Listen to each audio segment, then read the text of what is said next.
A gente tem aquele que era o principal aliado da Ucrânia, ou que ainda é, né, eu fico na dúvida para dizer isso, se aproximando daquele que é o maior inimigo da Ucrânia, que é a Rússia. Como é que a senhora avalia o quadro nesse momento? Boa tarde. Boa tarde, Sérgio. Agora te escuto. Boa tarde a todo mundo que assiste a gente.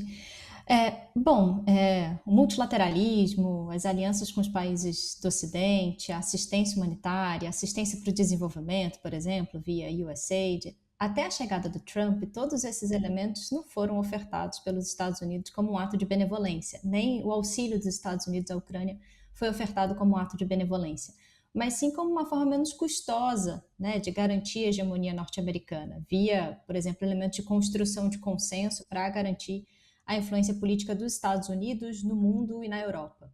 Né, de modo que os Estados Unidos pudessem se tornar e pudessem se manter essa grande potência que controla os rumos da política internacional.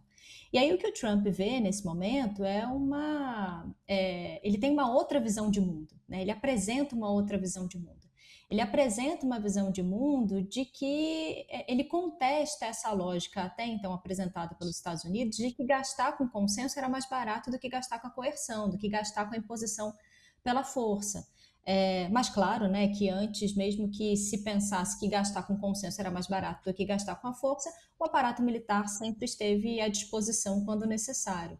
Né? Então, o Trump ele muda essa visão de mundo e, consequentemente, muda a política externa dos Estados Unidos. Para o Trump, ele é esse indivíduo que só tem uma forma de ver o mundo, né? De que para ele a política internacional é um grande salão de leilões que vence quem for mais rápido, quem fala mais alto, quem comprar mais barato vender mais caro, e principalmente quem se apresentar como mais imprevisível. E aí me parece que é um pouco essa dinâmica que ele usa agora para negociar a questão na Ucrânia.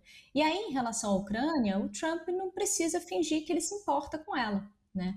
Ele não só porque ele olha para o mundo dessa forma, mas porque ele também aposta que no médio ou no prazo a Ucrânia vai inevitavelmente perder o conflito. Então ele entende que a Ucrânia não existe sem o apoio dos Estados Unidos.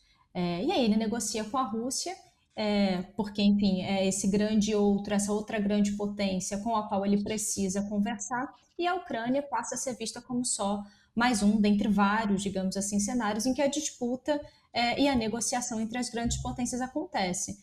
Então, a Ucrânia para o Trump me parece que é só mais um terreno, né? Só mais um cenário, é só mais um pano de fundo, digamos assim, em que essas grandes negociações e essas grandes disputas elas se desenvolvem.